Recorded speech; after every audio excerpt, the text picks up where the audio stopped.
안녕하세요. 저는 50대 후반 주부입니다. 젊은 시절에는 일도 했었는데 아이들을 낳으면서 자연스럽게 전업주부로 살고 있어요. 물론 남편은 일을 계속하라고 했지만 아시는 분들은 아시겠지만 아이를 둘이나 키우면서 직장 생활을 하는 건 여간 힘든 일이 아니라서요. 저희 집은 딸이 둘이 있습니다. 큰아이는 시집가서 손자도 있고요. 둘째는 지금 외국에서 공부를 하고 있습니다. 나간 지는 3년 정도 됐는데 자꾸 거기 눌러 앉아 살고 싶어 해서 고민이네요. 지금도 이렇게 보고 싶은데 말이에요. 남편은 작은 사업체를 운영 중이에요. 막 엄청나게 돈을 많이 벌지는 않지만 딸아이 유학 보내주고 시집 갈 때 넉넉하게 보태줄 수 있을 정도는 되는, 그러니까 조금 부유한 중산층 정도 되겠네요. 상류층이라기엔 그 정도는 절대 아니고요. 그 덕에 저도 집에서 마음 편하게 아이를 볼 수 있었겠죠. 한 명만 벌어도 충분히 쓰니까요. 저는 젊었을 때 선생님이었어요. 초등학교에서 아이들을 가르쳤는데 아직도 그때의 짬이 남아있는지 아이들을 잘 돌봅니다. 그래서 손자뿐 아니라 다른 집 아이들도 저를 좋아해요. 큰애가 손주를 안겨줬을 때 너무 좋았어요. 제가 나서서 키우겠다고 그래서 저희 집에도 자주 오고 그랬었는데 시간이 지나갈수록 집에 찾아오는 횟수가 점점 줄더라고요. 그게 참 섭섭했었습니다. 그때는요. 손주는 이제 4살이 됩니다. 말이 다른 아이들보다 좀 느린 게 영 걱정이었는데 큰딸 말로는 검사를 다 해봐도 별 문제는 없다고 그랬다더군요. 큰딸은 둘째 딸 못지않게 공부를 잘했어요. 근데 겁도 많고 걱정도 많은 성격이라 유학 가보고 싶으면 가봐도 된다는 제 권유도 거절했었습니다. 모르는 세상이 너무 무섭다고요. 둘째는 나가지 못해서 난리였는데 말이죠. 참 성격이 정반대인 자매예요. 키울 때도 그랬어요. 첫째는 뭐든 조용조용, 조심조심, 세심하고 섬세한 편이었고 둘째는 뭘 해도 덤벙거리고 다쳐서 들어오고 목소리도 크고, 언니가 어디서 맞고 오면 동네를 다 뒤져서 자기 언니 때렸다는 아이를 찾아 몇 배로 때려주고 오는 그런 아이였어요. 큰딸은 대학을 졸업하고 나름 이름 있는 대기업에 취직을 했어요. 그리고 거기서 만난 직장 동료랑 2년 정도 연애를 하고 결혼을 했습니다. 26, 결혼을 하기엔 요즘 같은 세상엔 참 빠른 나이인데 어렸을 때부터 빨리 엄마가 되고 싶다는 말을 워낙 달고 살았던 아이라 크게 놀라지는 않았어요. 진짜 빨리 할 것 같았거든요. 그때 둘째가 23이었는데 언니 왜 이렇게 빨리 시집 가냐고 엉엉 울었던 기억이 있네요. 각설하고 사위는 그냥 평범한 사람이었어요. 딸이랑 같이 좋은 대학을 나와서 좋은 회사에 취직한, 사돈댁이 지방에서 농사를 크게 하시는데 사돈 어르신은 보기에는 덩치도 크고 험악하게 생기셨는데 그래도 참 성격이 호탕하신 분이라 며느리인 저희 딸을 참 이뻐라 하십니다. 때마다 농작물 같은 걸 저희 집에도 보내주셨고요. 상견례 날 만난 사돈 어른들 모습을 보고 사위도 괜찮은 사람이겠구나 했어요. 그만큼 어르신들이 참 좋아 보였거든요. 그렇게 제 딸은 일찍 결혼했고 바로 그 다음에 아이를 낳았어요.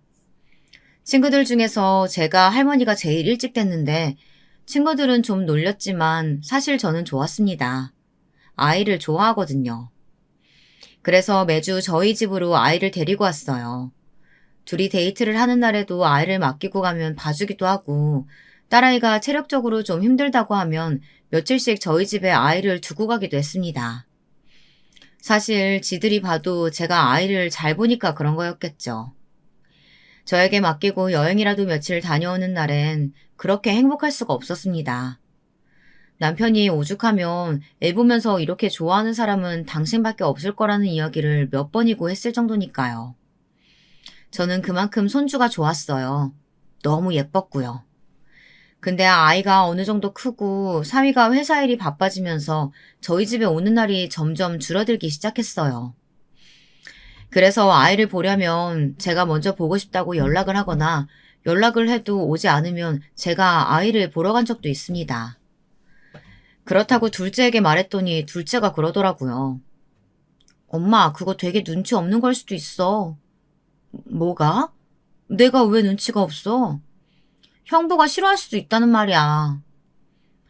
한 번도 생각해 본 적 없는데 둘째의 말을 듣고 친구들에게 말해보니 친구들도 다들 저보고 눈치가 없다더군요. 시어머니가 그런 식으로 찾아오면 너 좋아? 하면서요. 생각해보니 저야 뭐 애 보고 싶다고 가는 거지만 사위 입장에서는 집에 어른이 있으면 불편하긴 할 것 같더라고요. 그래서 그 이야기를 들은 이후로는 찾아가지 않았습니다. 저는 아이가 보고 싶다는 이유이긴 하지만 사위 입장에서는 그래도 장모님인데 제가 아무리 편하게 해준다고 한들 신경이 안 쓰일 수 없겠다 싶었거든요. 아이가 보고 싶어도 정말 꾹 참았어요. 며칠에 한 번 딸아이가 해주는 영상통화로 보고 싶은 마음을 달래가며 견뎠습니다. 그러던 어느 날이었어요. 사위에게 전화가 왔습니다. 어머님, 이번 주 주말에 시간 있으세요? 왜? 무슨 일인가? 주말에 저희 집에 와서 하율이 좀 봐주세요. 집사람이 몸이 안 좋은데 제가 주말에 출장 일정이 잡혀서. 정말 너무 반가운 부탁이었어요. 물론 딸아이가 걱정되긴 했습니다. 잔병치레가 많은 아이이긴 했지만 며칠씩 앓아 누울 정도로 몸이 안 좋았던 적은 없었거든요. 그래서 사위와 전화를 끊은 뒤 곧장 딸아이에게 전화를 했어요. 엄마. 딸아이 목소리가 좋지 않더라고요. 그래서 덜컥 걱정이 됐습니다. 너 많이 아파? 이서방이 너 아프다고 하율이 봐달라고 그러던데. 아니, 그 정도는 아닌데. 그 사람은 왜 그런 부탁을 했대, 엄마 힘들게. 엄마야 힘들 게 뭐가 있어. 엄마 하율이 보는 거 좋아하는 거 너도 알잖아. 근데 네가 아프다니까 마냥 반가워할 수만은 없네. 아니, 그 정도 아니야. 내가 볼 수 있는데 참.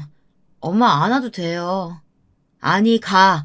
하율이도 하율이지만 너 목소리 들으니까 네 얼굴도 한번 봐야겠다. 딸아이 목소리를 들으니 딸아이 얼굴도 봐야 마음이 놓이겠더라고요. 물론 딸아이가 걱정되긴 했지만 하율이를 볼 생각에 반가운 마음도 들었습니다. 그래서 제가 어딘가 기분이 좋아 보였나 봐요. 남편이 묻더군요. 뭐 좋은 일 있어? 주말에 나 아영이 집에서 자고 와요. 하율이 봐달래. 그게 그렇게 좋아? 아영이 몸 안 좋다는데 좋아하면 그렇긴 한데 그래도 하율이 보는 건 너무 반갑네. 너무 오랜만이라. 아영이한텐 혹여 그런 말 하지 마. 애 서운해한다. 내가 미쳤어요? 그런 말을 왜 해? 남편이 정말 못 말리겠다며 고개를 젓더군요. 그렇게 주말만을 기다렸어요. 그리고 대망의 주말. 아침에 눈 뜨자마자 그동안 하율이를 생각하며 하나둘 사둔 장난감과 옷들을 챙겨 집을 나섰습니다. 빨리 오셨네요. 사위가 웃으며 나오더군요. 딸아이는 왜 나오지 않나 싶어 뒤를 보니 사위가 말했습니다. 집사람 몸이 너무 안 좋아서 누워있어요. 많이 안 좋나? 그럼 병원을 가야 하는 거 아니야? 안 그래도 가서 링거도 맞고 왔어요. 주말 지나고도 안 좋으면 다시 가보려고요. 하율아, 할머니 오셨다. 그 말에 저 멀리서 방문이 열리고 하율이가 다다다 달려오더군요. 잘 나오지 않는 말로 제게 말을 걸었습니다. 할머니, 할머니! 하면서 말이에요. 그 모습이 너무 예뻐서 번쩍 들어하나 뽀뽀를 했습니다. 사위가 그 모습을 보고 있더니 꾸벅 고개를 숙이더라고요. 감사하고 죄송해요. 저는 지금 나가봐야 해서요. 가볼게요. 나 하율이 보는 거 좋아하는 거 알지 않나. 안 죄송해도 돼. 그리고 나가는 사위를 향해 인사를 했습니다. 하율아, 아빠한테 잘 다녀오세요 해야지. 그 말에 하율이는 제 어깨에 얼굴을 묻더군요. 아빠가 가는 게 싫은가 보다 했습니다. 제 어깨를 꽉 잡은 하율이의 작은 손도 별 생각 없이 그저 반갑게만 생각했어요. 사위가 나가고 하율이를 안고 큰애가 잠들어 있는 방문을 조심스럽게 열고 들어가 누워있는 아이의 뒷모습을 봤습니다. 아이는 이불을 꽁꽁 둘러싸매고 자고 있더군요. 가서 어디가 아픈지 물어보고 싶었지만 괜히 아픈 아이 자는 거 깨우는 게 더 좋지 않을 것 같아서 그냥 푹 자게 뒀어요. 그렇게 잠든 아이의 뒤통수만 보고 나와서 하율이랑 놀았습니다. 오랜만에 봐서 낯을 가리면 어쩌나, 날 알아보지 못하면 어쩌나 싶었는데 다행히 그러지는 않더라고요. 한참을 저와 놀던 하율이가 지쳤는지 잠든 후 시간을 확인했더니 4시가 넘었더라고요. 시간이 이렇게나 많이 흘렀을 줄 몰랐는데 아직 방 안에 아무 기척도 없는 딸아이가 걱정이 많이 되었습니다. 얼마나 아프면 아침도 점심도 먹지 않고 저렇게 죽은 듯이 누워서 잠만 자나 싶어서요. 딸아이가 잠들어 있는 방으로 조심스럽게 가서 아이를 살짝 흔들었어요. 살짝 흔들었는데도 아이는 아픈지 신음소리를 내더라고요. 순간 더 자게 내버려 둬야 하나 싶었지만 하루 종일 아무것도 먹지 않으면 다음날 더 고생할 것 같아서 그냥 깨우기로 했습니다. 정말 많이 아픈지 얼굴도 목소리도 기력이 하나도 없어 보이더라고요. 뭐라도 먹여야겠다 싶어서 얼른 나와서 뭐가 있는지 확인 후에 있는 재료들로 죽을 만들었습니다. 감기나 몸살이 오면 목부터 붓는 아이라 넘기는 게 힘들 것 같아서요. 아영아, 나와서 죽 먹고 약 먹고 다시 자, 응? 나 진짜 괜찮아. 엄마가 안 괜찮아. 얼른 나와, 알겠지? 그렇게 단호하게 말하고는 밖으로 나갔습니다. 뭘 하는지 큰애는 한참 동안 방에서 나오지 않았어요. 그래서 다시 뭘 하나 들어가려고 방으로 발걸음을 옮기는 순간 딸아이가 나왔습니다. 긴 팔에 가디건을 온 몸에 꽁꽁 싸매고선 말이죠. 그 모습에 마음이 아팠어요. 저렇게 많이 아픈데 손자본다는 생각에 들떠서 신경을 못 써준 것 같아서 말이죠. 미안한 마음에 인상을 쓰고 물었습니다. 많이 추워? 좀 춥네. 여름이 다 되어가는 날씨였어요. 그러고 보니 방 안에서도 두꺼운 겨울 이불을 덮고 있었던 것 같아서 정말 많이 아픈가 보다 했습니다.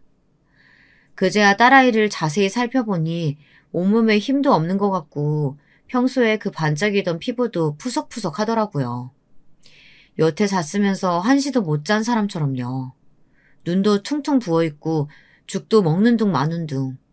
아픈 모습을 꽤 봤다고 생각했지만 이 정도로 컨디션도 기분도 가라앉은 모습은 처음 보는 것 같아서 그냥 두면 안 될 것 같다는 생각이 들었습니다.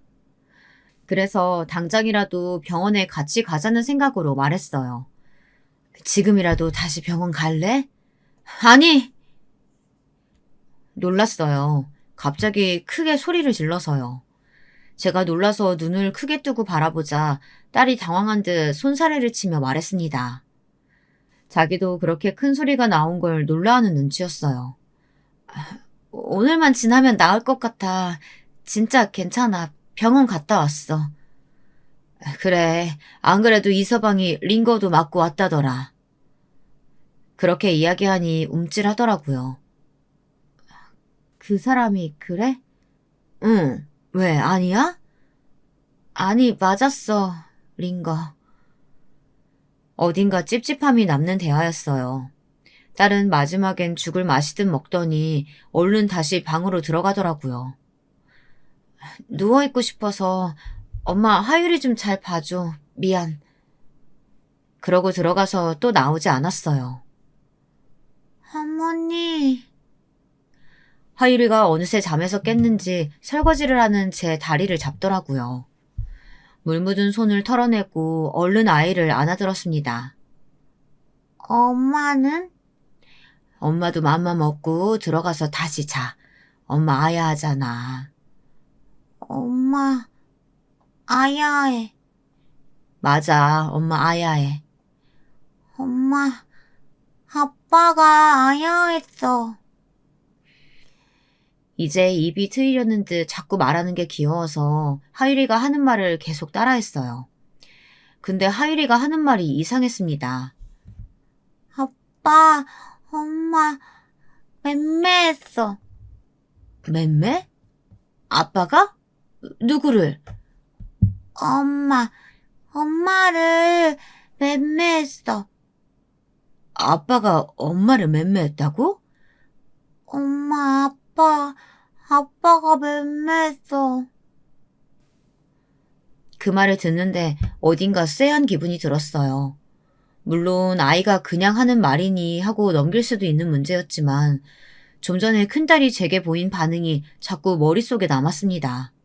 찝찝했거든요. 잠시 고민을 하다 하유리를 푹신한 패드 위에 올려두고 인형을 지워주고는 딸이 자고 있는 방의 문고리를 잡았습니다. 그런데 잠겨 있더군요.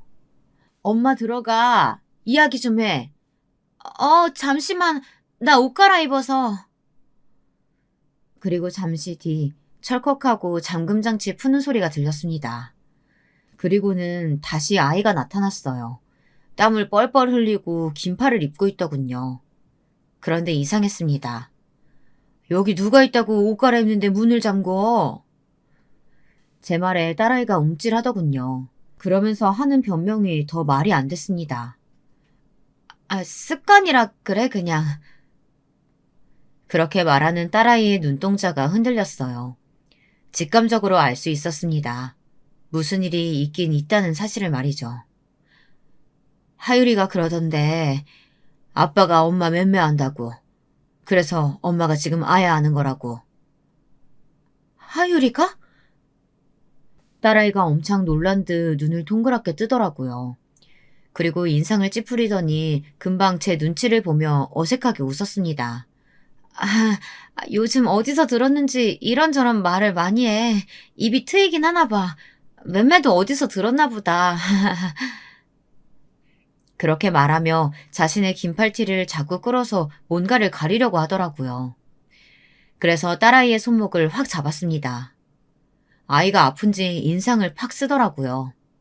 알았습니다. 맞았다는 사실을 말이죠. 너 옷 벗어봐. 아니라니까. 진짜 아니야, 엄마. 아니면 못 벗을 이유가 뭐야? 엄마한테 몸 보여주기 싫은 것도 아닐 테고. 얼른 엄마 진짜 화내기 전에 벗어. 진짜 아니라니까. 아빠 부를까? 엄마 성격에 이대로 집에 못 가는 거 알지? 아빠 부를까 하는 그 말에 딸아이가 한숨을 쉬더라고요. 그리고 어쩔 수 없다는 듯 조심조심 옷을 벗었습니다. 저는 그 자리에 멈춰서 아무것도 할 수 없었어요.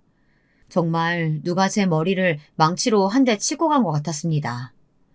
어떤 말도 어떤 생각도 할 겨를도 없이 그 처참한 광경을 보고만 서 있었어요. 이내 손이 덜덜 떨려오고 눈물이 고였습니다. 딸아이의 몸은 성한 곳이 단 한 곳도 없었어요. 온몸에 피멍 같은 멍이 들어있었습니다. 그것도 색이 다 달랐어요. 오래돼 보이는 멍도 있었고요. 정말 눈물이 후두둑 떨어졌어요. 이게 무슨... 이서방이 한 짓이니 정말?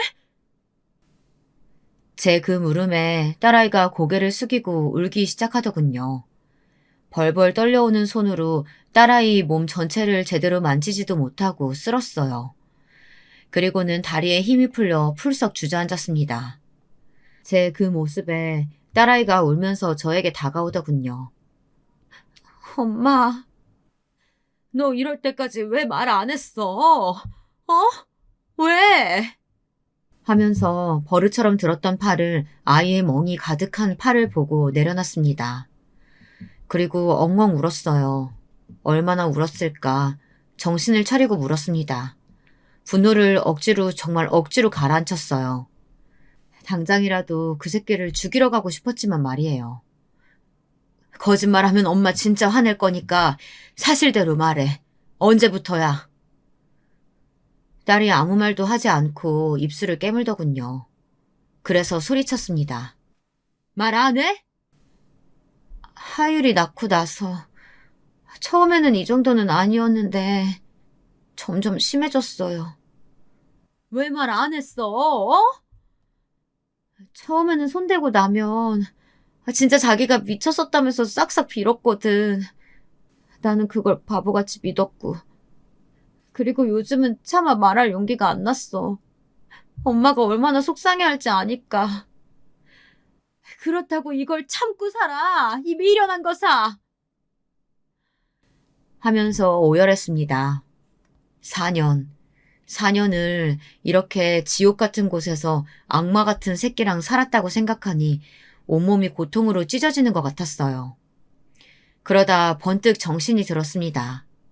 나라도 정신을 똑바로 붙잡고 있어야 한다고 말이죠.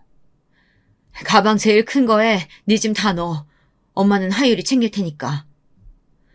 일단 아이를 저희 집으로 데려가야 했어요. 그래서 아이에게 짐을 챙기게 한 뒤 하율이 짐은 제가 챙겨서 인형을 들고 꾸벅꾸벅 졸고 있는 아이를 안아들고 저희 집으로 향했습니다. 아침에 하율이가 지 아빠를 본체만지 했던 것도 이해가 갔어요. 근데 하율이가 어떻게 알았지? 잘 때만 그랬는데. 큰딸이 그렇게 말하면서 울더라고요. 정말이지 가슴이 찢어지는 경험이었습니다. 그렇게 집으로 가는 길에 동네 작은 병원에 가서 진찰을 받고 진단서를 끊었어요. 당장이라도 경찰에 신고하라는 의사 선생님의 말에 다 준비해서 할 테니 일단 모른 척 해달라고 부탁했습니다. 선생님은 최대한 상세하게 진단서를 써주셨어요. 사진도 엄청 찍었고요. 딸아이는 언젠가 필요할지도 모른다고 생각하며 그동안 모아둔 자료가 있다고 했습니다. 하지만 저에게는 보여줄 수 없다더군요. 일단 알겠다고 했어요. 딸아이는 당분간 아빠에겐 말하지 말자고 했지만 저는 안 된다고 했습니다. 아빠도 아셔야 한다고. 언젠가 아실 일인데 나중에 아시면 더 화내실 거라고요. 집으로 들어가 왜 애들을 데리고 왔는지, 큰 가방은 뭔지, 영문을 몰라 하는 남편에게 조용히 하라고 한 뒤 자는 하율이를 안방에 눕히고 나왔어요. 그리고 상황을 다 설명했습니다. 이 개자식 어딨어? 당장 죽여버려야지. 일단 기다려요. 그리고 애 깨요. 쉿. 남편은 제 말에도 분노가 가라앉지 않는 듯 앉았다 일어났다를 반복했어요. 어찌해야 할지 몰랐던 그 감정이 아까 저도 느꼈던 거라 공감이 됐습니다. 일단 남편을 설득하고 사위가 없는 2박 3일 동안 어떻게 하면 좋을지 완벽하게 계획을 세워야 했어요. 정말 제 모든 걸 걸고 그 자식의 인생을 부셔버리겠다고 다짐을 했습니다. 남편이 사업을 하면서 알게 된 변호사분에게 늦은 시간에 전화해 이쪽 방면으로 가장 일을 잘하신다는 분을 추천받았어요. 그리고는 신뢰를 무릅쓰고 부탁해 다음 날 바로 만났습니다. 큰딸은 저에게 보지 말라는 말을 10번도 넘게 하고서는 그동안 모아온 것들을 그 변호사에게 보여줬어요. 딸아이가 모아온 자료들을 보는 변호사의 표정이 급격하게 어두워져 갔습니다. 가정폭력 중에서도 강도가 센 편이고 자료도 많네요. 이건 녹취록인가요? 변호사가 박스 안에 있던 USB를 들어올리며 묻자 딸이 고개를 끄덕이더군요. 승소하는 데에는 문제가 없어 보이고요. 양육권도 물론 100% 가져올 수 있을 것 같고요. 이 정도면 접근 금지도 가능하고 이제 문제는 위자료를 얼마를 청구할지예요. 제가 며칠 자료를 좀 더 보고 판례를 뒤져본 다음에 금액 최대치로 뽑아볼게요. 그렇게 상담을 마치고 돌아오는 길에 아이가 울더라고요. 어딘가 후련해 보이는 듯 했습니다. 그런 아이의 어깨에 손을 살짝 올리고 같이 울었어요. 남편은 대충 상황 설명을 들었는지 집에서 기다리고 있다가 큰딸을 보자마자 안아줬습니다. 그렇게 저희의 그 개자식을 향한 복수가 시작됐습니다. 다음 날 사위가 집으로 왔는데 애들이 없으니 딸에게 전화를 했어요.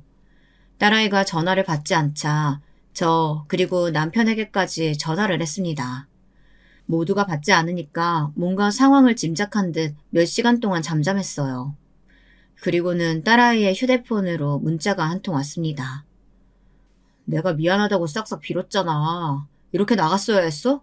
장모님이랑 장인어른한테는 절대 말 못한다더니 결국 다 한 거야? 나 화났어 여보.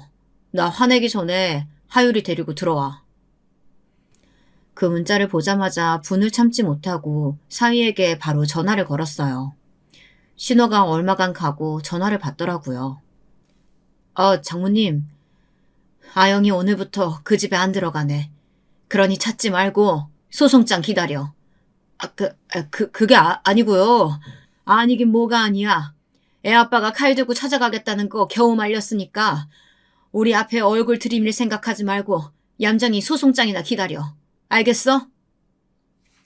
그리고 전화를 끊었습니다. 그리고 한동안은 연락이 없었습니다. 그런데 딸아이에게는 계속 연락을 한 모양이더라고요. 어느 날은 딸에게 온 전화를 제가 보고 받았습니다. 그 전에 통화 녹음 버튼을 눌렀어요. 씨발, 내가 잘못했다고 했잖아. 야, 이누나, 너 진짜 죽고 싶어? 어? 하율이 내가 니년 키우게 그냥 둘 것 같아? 하율이 엄마 노릇 계속 하고 싶으면 당장 애 데리고 집으로 돌아와. 진짜 나 돌아버리는 걸 보고 싶지 않으면. 이를 악물고 듣고만 있었어요. 어디까지 하나 보려고 말이죠. 그랬더니 점점 더하더군요. 이제 내 말에는 대꾸도 안 하기로 했냐? 나 같은 놈은 상대하기도 싫다 이거야? 진짜 무서운 게 뭔지 보여줘. 내가 네 엄마 아빠 가만 둘 것 같냐? 어? 가족들 인생까지 종치게 만들고 싶지 않으면 당장 들어와서 죄송하다고 무릎 꿇고 싹싹 빌어. 너 하나만 입 다물고 있으면 모두가 행복한데 왜 이 사단을 만들어 멍청한 년아. 원래는 어디까지 하나 끝까지 들을 생각이었지만 정말 도저히 들어줄 수가 없어서 입을 열었습니다. 날쌔. 사위는 전화를 받은 게 저라는 사실을 알자마자 아무 말도 없더군요. 잠시 정적이 흘렀습니다. 아영이는요? 이제 변명도 안 할 모양이더라고요. 하긴 그런 말을 한 걸 제가 다 들었다고 생각하면 뭐 변명할 게 있겠어요. 이제 아영이는 자네 연락 아예 안 받을 거야.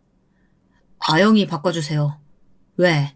방금 했던 말 그대로 아영이한테 하게? 그 말에 또 입을 다물더군요.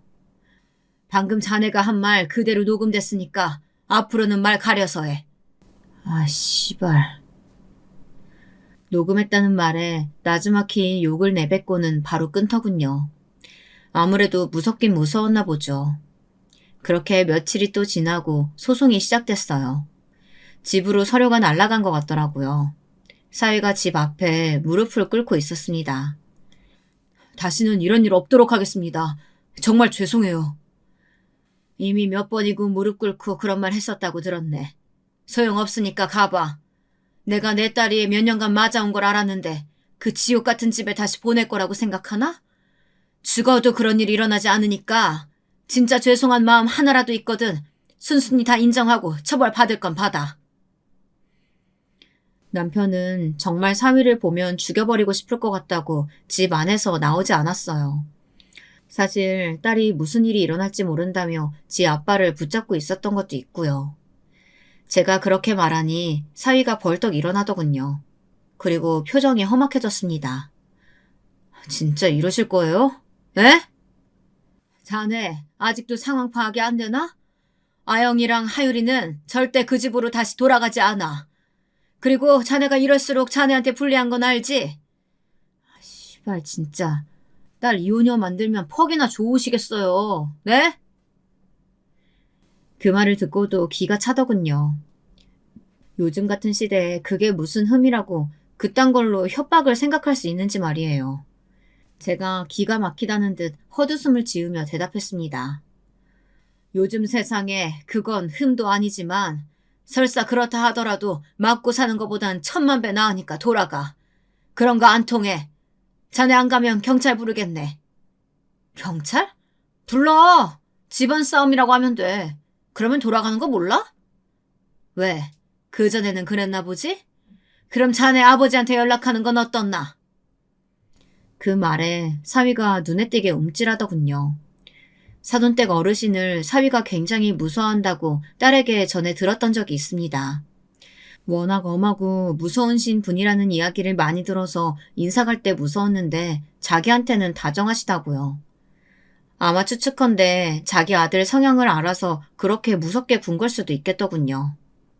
당장 전화해서 다 알려드려? 당신 아들이 4년 동안 우리 딸을 이렇게 때렸다고. 가만두지 않겠다고. 제 그 말에 사위가 짜증을 내며 돌아서더군요. 그날 밤 생각했습니다.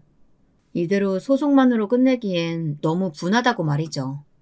아직도 선명한 딸의 온몸에 있는 멍자국과 누가 옆에서 손만 들어도 움찔거리는 모습을 볼 때마다 눈물이 날 것 같았습니다. 하지만 벽보를 붙인다든지 시위를 하는 건 나중에 있을 재판에서 저희가 불리할 수도 있다는 이야기를 들었어요. 그래서 남편에게 부탁해 사이에 회사 사람 하나를 소개받았습니다. 남편은 사업을 오래 해서 발이 넓은 편이었거든요. 나온 사람은 딸 또래의 여자 직원이었어요. 아빠 친구분 따님이 이 팀장님 아내분 되시는 거 이번에 저도 처음 알았어요. 이렇게 나와줘서 너무 고마워요. 아빠가 나가서 이야기를 좀 들어보라고 하시긴 하셨는데 제가 진짜 무슨 영문인지 하나도 모르고 나와서요. 남편 친구의 딸이 그 회사를 다니더라고요. 남편이 친구에게 저희 집 이야기를 했고 남편의 친구는 그런 쓰레기가 다니는 회사에 내 딸을 다니게 할 수 없다며 따님분을 제게 소개시켜 주셨습니다. 제가 사진 몇 장을 내밀었어요. 이게 다 뭐예요? 딸의 사진을 보고 정말 경악하더군요. 그래서 그간의 사정을 말했습니다. 이 팀장님이 이런 분이셨다고요? 회사에서는 너무 나이스하셔서 한 번도 생각해 본 적 없는데 사람 겉만 보고는 절대 모른다더니. 제가 보여주는 것들을 보면 볼수록 분노하는 게 느껴졌습니다. 그리고는 뭘 도와주면 되냐고 뭐든 도와주겠다고 하더군요.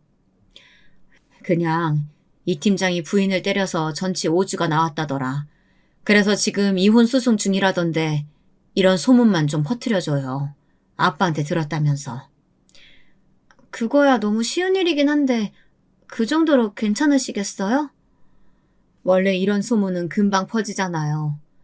회사 전체가 자기한테 손가락질하는 걸 한번 겪어봐야 돼요, 그 자식은. 그래서 자기가 얼마나 손가락 받을 일을 한 건지 아주 확실하게 깨닫게 해줄 거예요. 남편 친구 딸은 고개를 끄덕이며 공감해 줬습니다. 그리고 바로 다음 날부터 회사에서 동료들에게 이야기를 하고 다닌 모양이더라고요.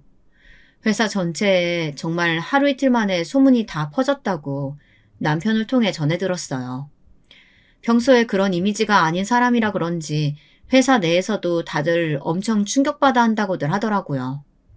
그리고 얼마 뒤에 회사 내부에서 그 사실이 진짜인지 아닌지 남편을 불러다가 물어본 모양이더라고요. 아마 진짜라고 했겠죠. 거짓말을 했다가 나중에 진짜임이 밝혀지면 더 큰일이 나니까요. 사위는 휴직계를 내고 회사를 쉬게 됐다는 이야기를 들었습니다. 아마 말이 휴직계고 이렇게 자연스럽게 정리해고 되는 걸 거라는 이야기를 남편의 친구에게 전해 들었어요. 제가 소문을 낸 거라는 사실은 모르는 것 같더라고요. 네네, 그 일 관련해서는 조용했던 걸 보면 말이죠. 하지만 저는 여기서 끝날 생각이 없었습니다. 때마다 보내주시는 사돈네의 농작물을 받고 사돈네에게 전화를 했어요. 이제 그만 보내주셔도 된다고 말이죠. 그랬더니 사돈이 왜 그러냐고 물어서 애들 이혼 진행 중인 거 모르셨냐라고 대답했습니다. 아직 말하지 않은 것 같더라고요.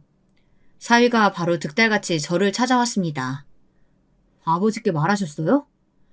늘 보내시는 채소들을 올해도 보내셨길래 이제 안 보내주셔도 된다 했더니 왜 그러시냐 물어서 애들 이혼 절차 진행 중인 거 모르셨냐. 이렇게 말한 게 다네. 왜? 내가 구체적으로 말해드릴 걸 그랬나? 그냥 연락을 마시지 왜 연락을 하셨어요? 어차피 알게 될 일 아닌가. 그리고 나는 자네 집에서 보낸 그 무엇도 이제 받고 싶지 않네. 자꾸 이런 일로 찾아오지 말게. 자네 얼굴 보는 것도 역겨우니까. 그러고는 자리에서 일어섰습니다. 사위가 뒤에서 욕하는 게 들리더라고요. 아마 심경이 복잡하겠죠. 회사도 잘려 필사적으로 숨기던 아버지까지 이제 이 사실을 알게 생겼으니 말입니다. 아니나 다를까 사돈댁에서 모든 사실을 다 알게 된 모양이더군요. 사돈댁에서 만나자는 연락이 왔습니다. 정말 죄송합니다. 면목이 없습니다. 어떻게 사죄의 말씀을 드려야 할지 모르겠네요. 사실 그 어떤 용서를 비신다고 하더라도 저희는 용서할 마음 없습니다. 그냥 아드님이 저희가 요구한 조건 그대로 받아들이고 진심으로 반성할 수 있게끔 따끔하게 알려주세요. 아이가 정말 많이 죄송하다고 무릎까지 꿇었다고 하던데 한 번만 용서해 주실 수는 없나요? 어떻게 알려졌는지 회사에도 소문이 다 났고, 지금 이 상태에서 이혼까지 하면 정말 저희 아이는 미래가 없는데, 이런 일 한 번 더 있으면 저희가 나서서 이혼시키겠습니다. 한 번만 용서해 주세요. 자기 딸이 저런 일을 당했더라도 저런 말을 할 수 있을까요? 서희는 보나마나 자기 유리한 대로 이야기를 했겠죠. 그 상황을 무마하려고요. 용서요?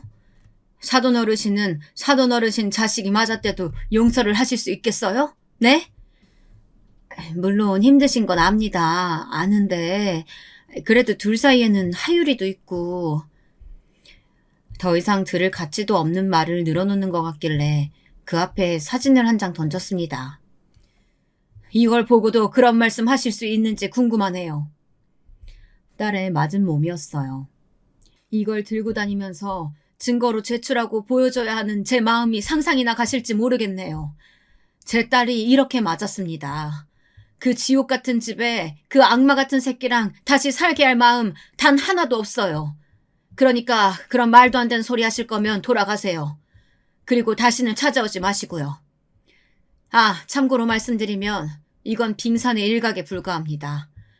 4년 동안 제 딸이 맞은 이런 사진 자료들만 박스 한가득에 저한테 딸한테 돌아가면서 욕하고 협박하던 통화 음성 파일들도 다 있어요. 딸의 시어머니 되는 사람은 그 사진을 보자마자 아무 말도 하지 못하고 입을 틀어막더군요. 그리고 시아버지 되는 분은 굉장히 화가 나 보였습니다.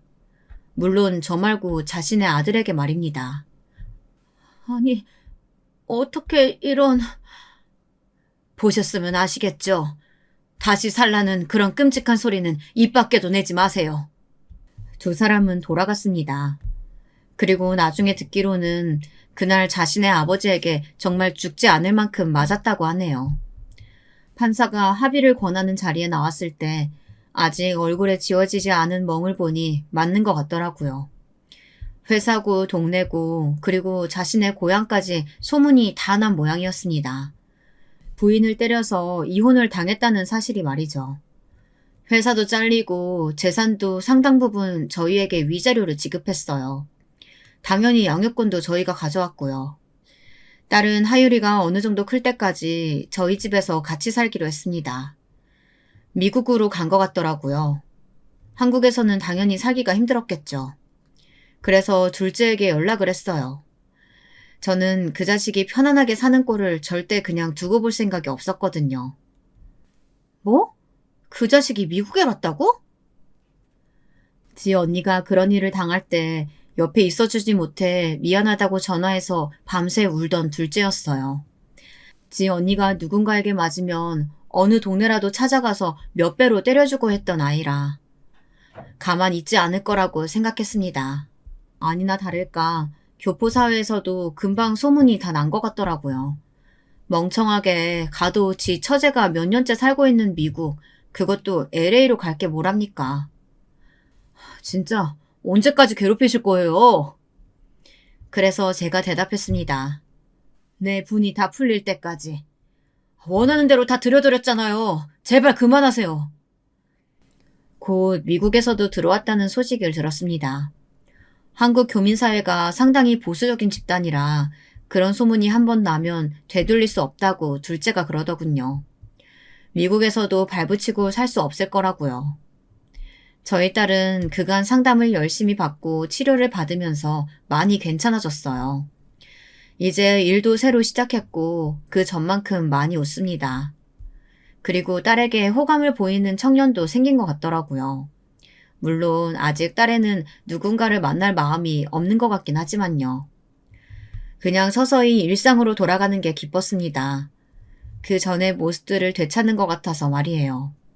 하지만 그 자식과의 악연은 거기서 끝나지 않았어요. 딸에 대한 집착이 시작된 것이었습니다. 당신이 우편함의 우편물 뜯어봤어요? 나? 아니, 왜? 우편물이 막 뜯겨져 있어서. 처음에는 애들 장난인 줄 알았어요.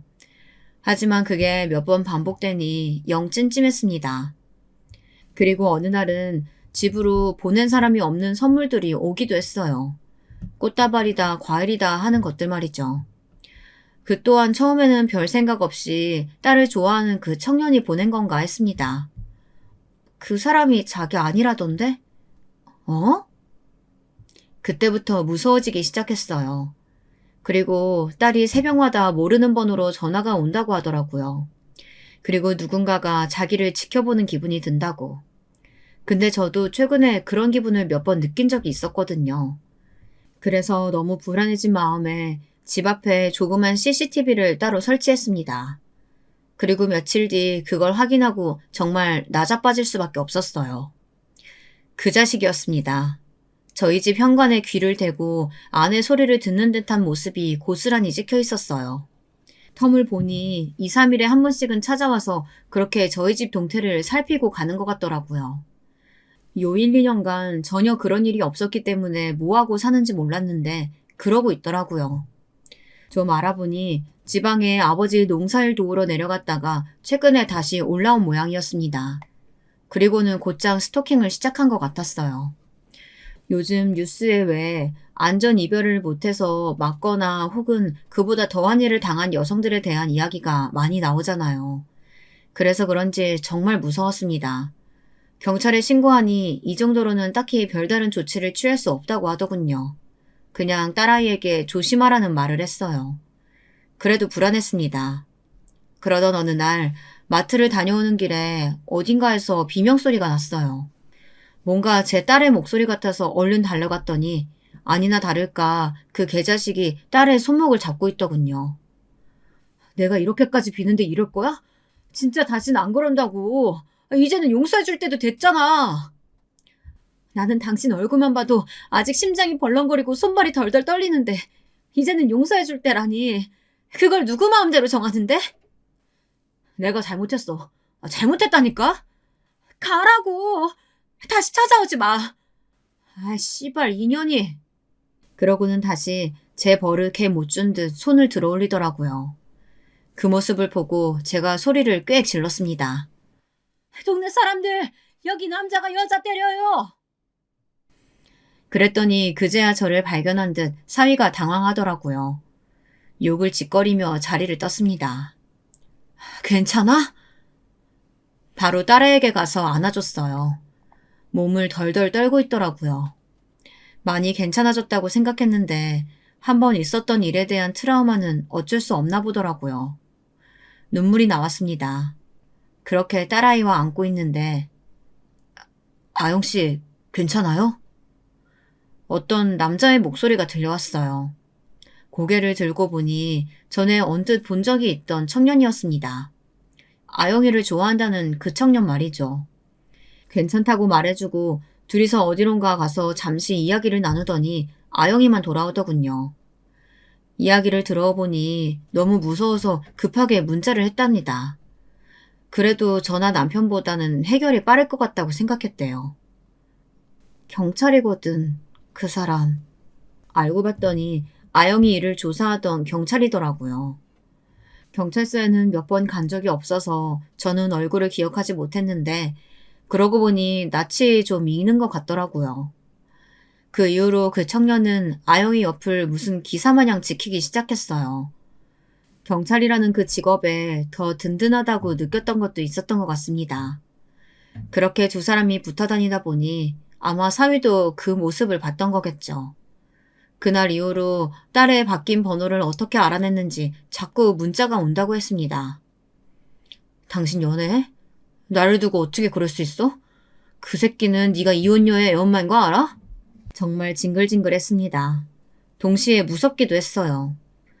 어느 날은 저희 집 앞에서 기다리고 있다가 저랑 마주쳤어요. 어머님이 용서해주세요. 그럼 아영이도 저 용서해줄 거예요. 애초에 내가 용서해줄 생각도 없지만 그렇다고 해도 아영이가 자네에게 돌아갈 일은 없을 거야. 왜요? 만나는 새끼 있어서요? 그 새끼는 다 안 돼요? 이혼녀의 애엄마인 거? 모르죠? 모르니까 만나는 거겠지. 왜 몰라? 자네가 아영이 그렇게 했을 때 사건 조사하던 경찰이었는데. 뭐라고요? 제 말에 적잖이 놀란 것 같더라고요. 왜 아니겠어요. 그건 저희도 놀랐는데요. 거짓말이죠? 내가 그런 거짓말을 왜 하나? 그리고 자네 아버지는 자네 올라와서 또 이러고 다니는 거 아시나? 어?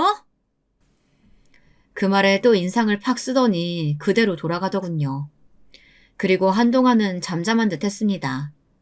그러다 사건이 터졌어요. 또 몰래 저희 집 앞에서 아영이를 기다리다가 아영이가 혼자 있는 줄 알고 아영이에게 말을 걸었던 겁니다. 근데 뒤에서 그 청년이 오고 있었던 거예요. 시비가 붙었고 사위가 먼저 그 청년을 한 대 때리자 그 청년이 바로 제압을 했다더군요.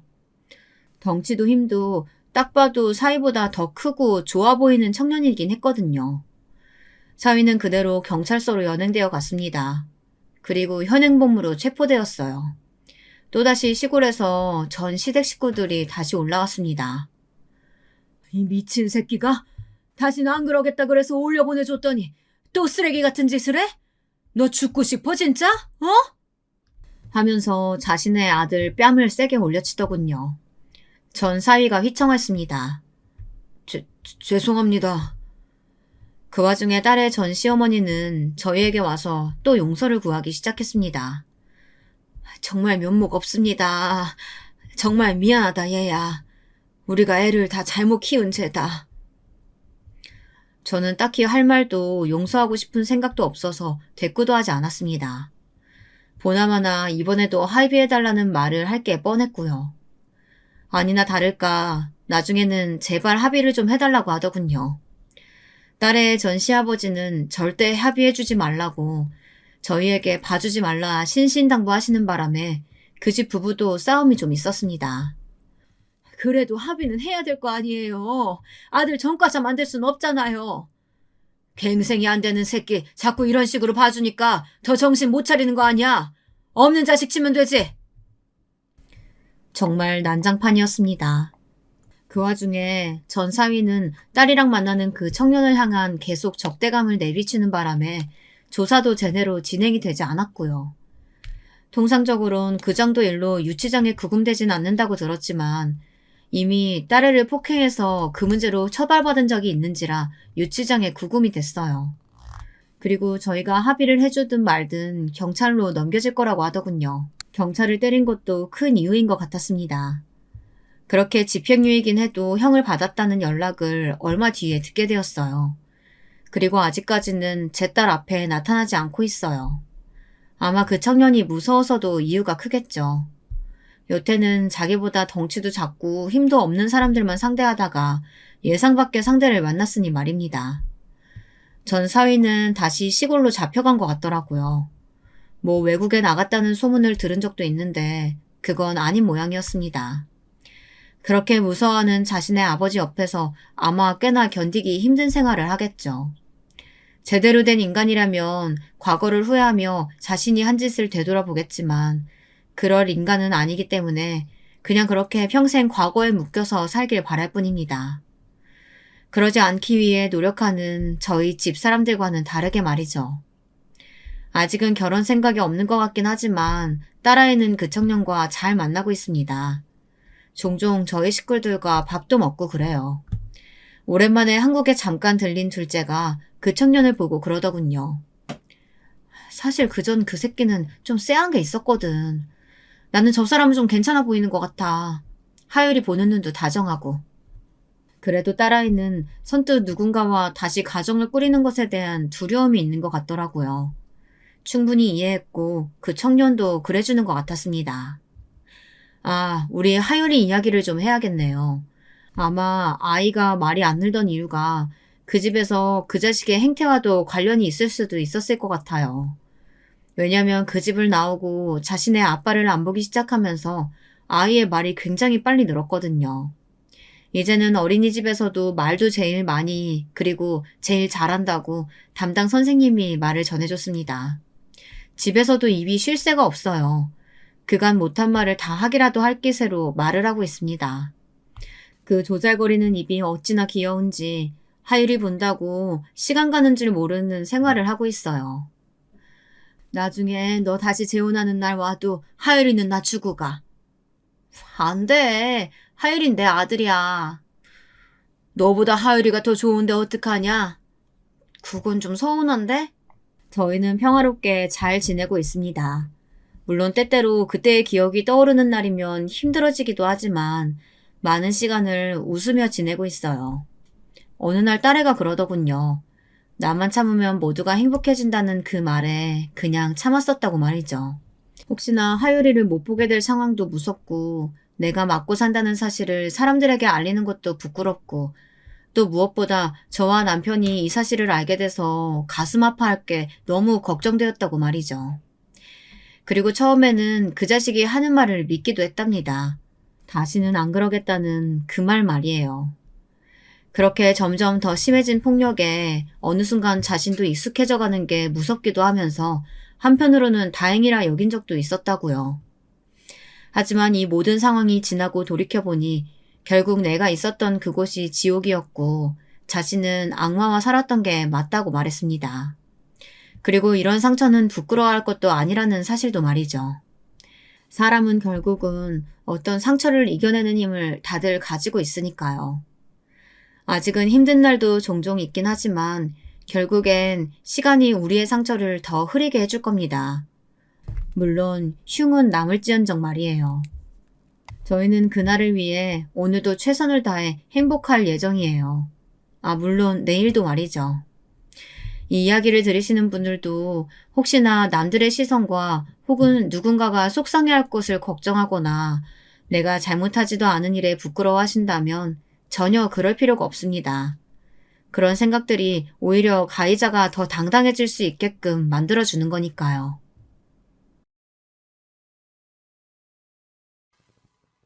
안녕하세요.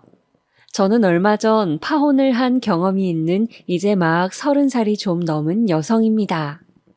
직업은 회사원이고 20평대 아파트에서 싱글 라이프를 즐기고 있어요. 오늘은 제가 어떻게 하다가 파혼을 결심하게 되었는지 그 기구한 사연을 여러분들에게 털어놓아 보려고 합니다. 인생 선배님들의 여러 사연을 듣다가 저도 누구에게도 편히 말하지 못한 이야기를 털어놓아 보고 싶어졌어요. 저는 경상도 지역 소도시에서 태어났습니다. 공무원이시던 아버지 슬하에서 빠듯하지만 엄격하게 교육받으며 자랐고 장녀인 제 밑으로는 동생이 2명 있습니다. 저는 학원을 많이 다닐 수는 없는 형편임에도 어릴 적부터 아버지가 가지고 계시던 책을 어깨너머로 많이 읽기도 하고 도서관을 다니기도 해서 성적이 제법 좋았습니다.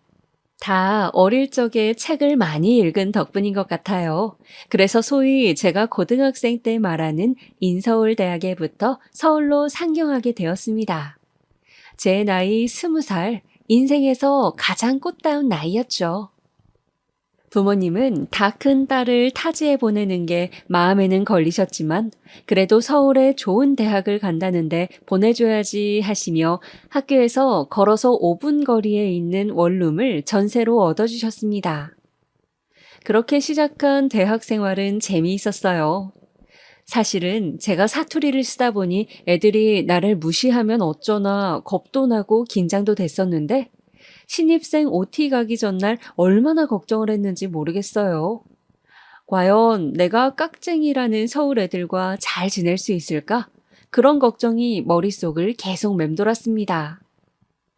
드디어 OT 날 아침이 밝았어요. 저는 청자켓을 입고 선배들이 세우는 줄에 따라 2명씩 짝을 지어 고속버스를 탔습니다. 버스를 타고 가는 길에 제 옆에서 조용히 음악을 듣고 있던 여학생에게 인사를 했습니다. 그랬더니 그 애가 쑥스러워하며 자신은 부산에서 와서 사투리를 쓴다며 이해해달라고 웃는 것이 아니겠어요? 그래서 저는 너무 반가워 그 친구의 손을 잡고 흔들며 나도 경상도에서 왔다고 반갑다고 우리 말 편하게 하자며 신나서 수다를 떨었어요. 서울에서 처음 사귄 친구가 비슷한 지역 사람이라 한결 힘이 나고 든든했습니다. 그렇게 저는 대학에서 절친이 생기고 그 친구와 서울 생활을 재밌게 보냈습니다. 뉴스에서만 보던 서울의 경복궁이나 창경궁 같은 궁도 산책하고 벤치에서 도시락을 까먹기도 하고 명동이다, 신촌이다, 가보고 싶었던 지역을 하루씩 날을 정해 가보며 구경을 실컷 하기도 했어요. 연희라는 이름을 가진 이 친구는 피부가 무척 희고 긴 머리가 찰랑거리는 여성스러운 외모의 친구였는데 그래서인지 남자에게 인기가 많았습니다.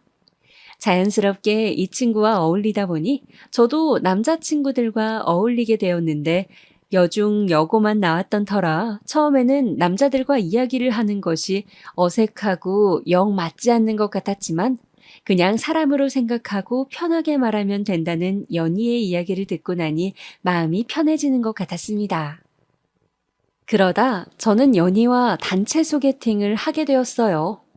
말이 소개팅이지 여행 같은 형식으로 여러 명이 1박 2일 펜션에 모여 지내면서 함께 고기를 구워 먹고 수영도 하고 즐겁게 이야기를 나누며 나에게 맞는 사람을 찾아도 되고 그냥 놀아도 되는 자리였어요.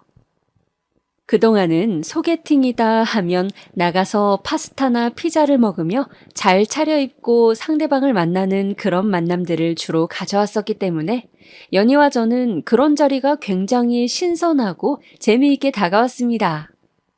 그런데 펜션에 온 남자들 중에 처음부터 유독 제 눈에 들어온 사람이 있었어요.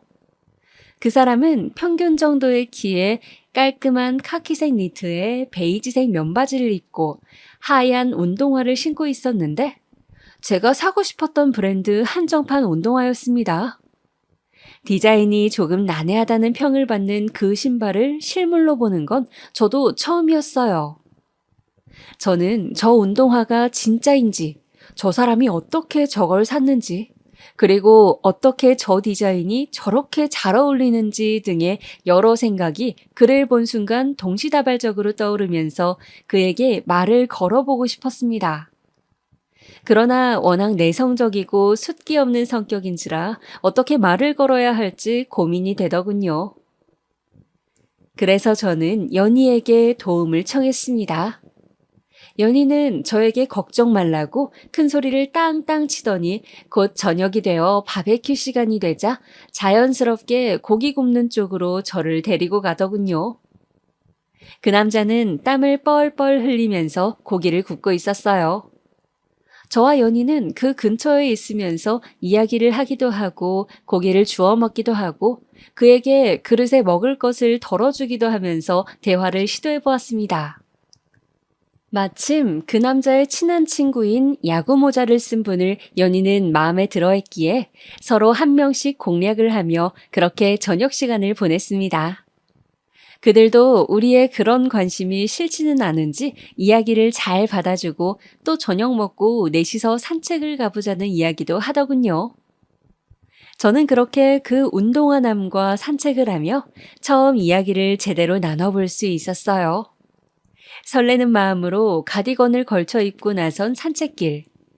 길은 어두웠지만 간간히 가로등이 있고 나무들과 펜션의 풍경이 아름다웠습니다. 좀 쌀쌀하긴 하지만 경치가 정말 아름답네요. 산 좋아하세요? 저는 용기를 내어 물었어요. 네, 저는 어릴 때부터 아버지를 따라 등산을 많이 해서 산을 좋아합니다. 재작년부터 2년 정도 등산 동호회 활동도 했어요. 아, 진짜요? 저는 동네 뒷산 한 번씩 올라가는 게 전부인데.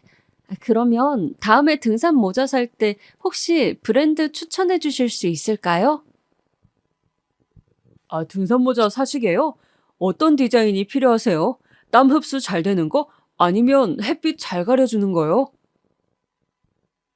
저는 그분과 등산 이야기를 하며 친해졌어요. 실제로 산을 타는 걸 좋아하기도 했고 같이 취미 활동을 할 사람이 없어 적적하기도 했는데 마침 이분이 등산을 좋아하신다니 반가웠습니다. 우리는 그렇게 다음 주 일요일에 함께 도봉산에서 만나자는 약속을 하고 헤어졌어요.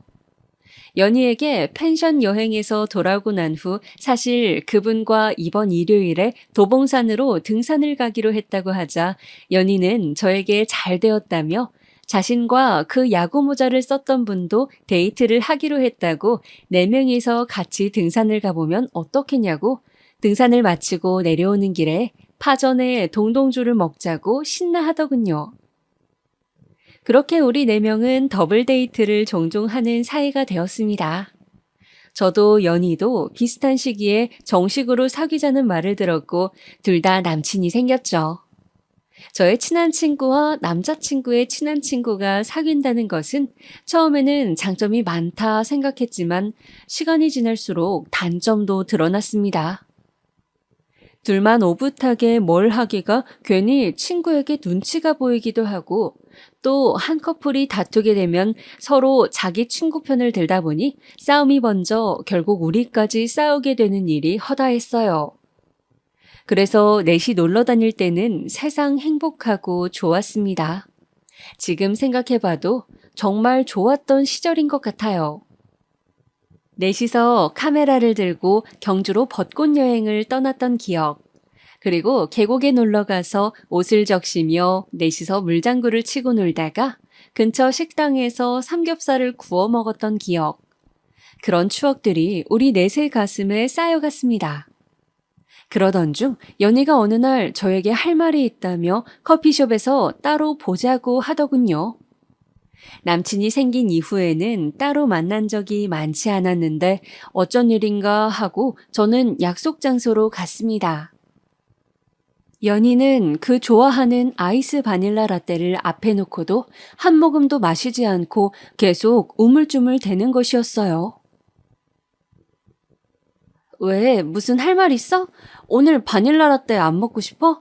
너 맨날 그거 시켜서 내가 미리 시켜놓은 건데 오늘 이상하네. 왜 그래? 그게 아니라 나 당분간 커피는 못 마실 것 같아. 어? 왜? 위험이래 또? 아니, 나 임신 5주래. 뭐라고? 그랬습니다. 연희는 남친의 아기를 가진 거였어요. 연희는 남친과도 상의했다며 곧 결혼 준비를 하고 한 몇 개월 내에 최대한 빨리 결혼을 할 생각이라고 하더군요. 저는 너무 급전개에 어안이 벙벙했지만 진심으로 연희를 축하했습니다. 그렇게 연희는 결혼 준비를 하고 배가 살짝 부른 상태로 결혼을 했어요. 저는 친구의 행복을 진심으로 빌었습니다. 이상하게도 결혼식 당일에 배를 살짝 가리는 스타일의 드레스를 입고 환하게 웃는 연희를 보는데 제가 눈물이 났습니다. 대학 가서 처음 사귄 제 친구이기에 누구보다 행복하기를 빌고 또 빌었던 것 같아요. 그렇게 연희는 다니던 대학도 졸업을 하지 못하고 아기 엄마가 되었습니다. 저에게 연희는 일단 아이가 좀 크고 나면 1년 남은 대학 과정을 마치고 취직할 거라며 걱정 말라고 했어요. 자신은 무슨 일이 있어도 학업을 포기할 생각이 없다고요. 그렇게 저는 연희와 함께 하던 대학 생활을 이제는 다른 친구들과 함께 하면서 아기를 보러 한 번씩 연희네 집에 들르기도 하고 남친과 연희 남편과 다 같이 술자리를 가끔 가지기도 하면서 남은 대학 생활을 이어갔습니다. 연희가 아기를 낳고 키우는 과정은 정말 힘들어 보였어요. 아기는 30분에 한 번씩 분유나 모유를 먹어야 했고 연희는 잠을 못 자고 힘들어했죠. 저는 일주일에 하루 정도 연희네 집에 가서 낮잠이라도 자라고 하면서 아기를 돌봐주었습니다. 그런데 그렇게 제가 아기를 봐주고 있던 어느 수요일 오후였어요. 연희는 지쳐서 자고 있고 저는 아기를 안고 분유를 주고 있었는데 띠리릭 하면서 현관문 비밀번호 누르는 소리가 들렸습니다. 누구세요? 아니, 그러는 아가씨는 누구예요? 여긴 우리 아들 집인데. 아, 안녕하세요. 저는 연희 친구인데요. 연희는 지금 방에서 자고 며느라, 예, 나왔다. 세상에, 연희의 시어머니라는 분, 그러니까 저도 잘 아는 연희의 남편의 엄마라는 분은 연희가 자고 있다고 분명히 말했는데도 방문을 활짝 열며 큰 소리로 연희를 깨우는 거였습니다. 연희는 깜짝 놀라서 벌떡 일어나더니 아, 어머니 오셨어요? 연락을 주고 오시지. 하며 어두운 표정으로 말끝을 흐리는 것이었습니다. 어머니는 저를 흘끔 보시더니 이제 친구까지 불러서 너는 쉬고 애기는 남에게 맡기고 그러냐? 요새 젊은 것들이란 하면서 제가 있는 앞에서 대놓고 연희에게 핀잔을 주시는 것 아니겠어요? 저는 너무 당황해서 오늘은 그냥 근처에 일이 있어 왔다가 친구가 보고 싶어 들른 거라고 저는 이만 가보겠다고 하고 연희와 연희 시어머니를 집안에 남겨두고 허둥지둥 자리를 나섰습니다. 저는 사람 좋은 줄 알았던 오빠의 어머니가 저렇게 배려 없고 막무가내인 분이라니 정말 알 수 없다고 생각하면서 그날 집으로 가는 길에 연희의 전화를 받았어요. 연희는 울고 있었습니다. 제가 아기를 보고 있었다고 시어머니가 화를 내셔서 남편과 시어머니하고 언쟁이 있었다고 하면서 연희는 자기는 이제 낮잠 몇 시간도 편히 못 잘 팔자인 것 같다고 남편이 언제든 편하게 오시라고 비번을 알려주는 바람에 시어머니가 시도 때도 없이 와서 죽치고 있다고 미치겠다고 하는 거였어요. 저는 화가 났습니다. 멀쩡히 좋은 대학 잘 다니고 있던 애를 애기 엄마로 만들고 공부도 못하게 했으면 책임을 져야지. 이런 식으로 자신은 그대로 대학을 다니면서 제 친구만 고생시키는 그 오빠가 마음에 들지 않았죠. 그래서 제 남친에게 요즘 연희의 남편은 어떻게 지내냐고 했더니 글쎄 그 오빠는 자신의 생활 변화는 아무것도 없이 평소와 다름없이 잘 지낸다는 거였어요. 집이 지방이라 연희는 친정의 도움도 받지 못하고 친구들이 대학 생활을 즐기는 나이에 기저귀나 갈고 있는데 말이에요. 저는 남친에게 연희는 기저귀나 갈고 애기 보느라 쩔쩔매면서 아무것도 못하고 있는데 그 오빠는 진짜 이기적이다. 라고 말했습니다. 남친은 그게 무슨 소리야? 걔도 대학 다니느라 힘들어. 하며 저를 쳐다보더군요. 저는 네가 말하는 힘든 건 힘든 게 아니야. 하며 화를 내고 오늘은 네 친구 편드는 너도 꼴 보기 싫으니 그냥 가버리라고 말하고 자리를 박차고 일어섰습니다. 연희가 힘들어하는 것이 마치 제 일인 양 너무너무 화가 나더군요. 그리고 마음속에 있던 결혼에 대한 두려움들이 뭔가 구체적으로 제 눈앞에 펼쳐지는 느낌도 들었습니다. 결혼하면 시어머니가 수시로 집 비밀번호를 누르고 들이닥쳐도 다 참아야만 하는구나. 그런 부조리하게 느껴지는 일들을 견디는 것이 결혼이구나. 그런 생각에 저는 못 견디게 우울했습니다. 지금 생각해보면 친구의 일이었는데 왜 그렇게 이입이 됐는지 모르겠어요. 그런데 그때는 정말 연희의 삶이 마치 제 삶인 것만 같고 그 친구가 그 오빠와 사는 모습이 제 미래가 될 것만 같았습니다. 흔히들 왜 유유상종이라고 하잖아요. 절친한 친구끼리 사고방식이나 사는 모습도 비슷할 것만 같다는 생각을 한 것 같습니다.